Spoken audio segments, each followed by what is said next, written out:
आई साहेब येऊ द्या. आणि मग आई साहेबाच्या लक्षात आलं की देवाला आपण देवाने सांगितलं होतं याला बोलू नको. 20 वर्ष आदर राखला आणि याला बोलवलं तर देव निघून गेले.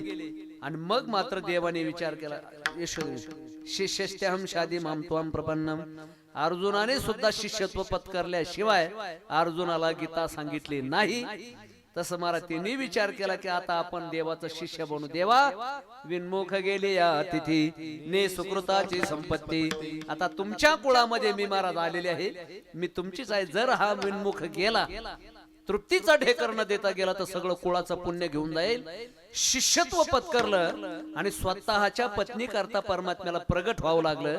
आणि सांगितलं मी सांगतो तेवढा ऐक, एक थोडासा भाताचा घास कुठून तरी आण गोळा करून.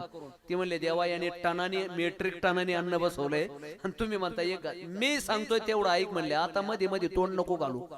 आपला असतो लगेच असा वर हात केला असता, तसा वर हात नाही केला. थोडासा घास आण म्हणले आणि तो घास घेतला आणि सांगितलं जा भीमाच्या हातावर ठेवून सांगा हा कुंतीचा घास आहे. कारण महाराज आईचं नाव घेतलं की महाराज त्याची तृप्ती व्हायची. ही आईची वडिलाची ताकद आहे बरं का. उपक्रम उपसंवाद.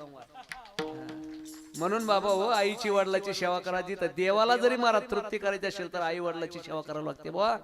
आणि म्हणून ही जगामध्ये आई वडिलासारखं दैवत नाही. देवाला जरी इथं जायचं झालं तरी महाराज आई वडिलाचाच आधार घ्यावा लागला.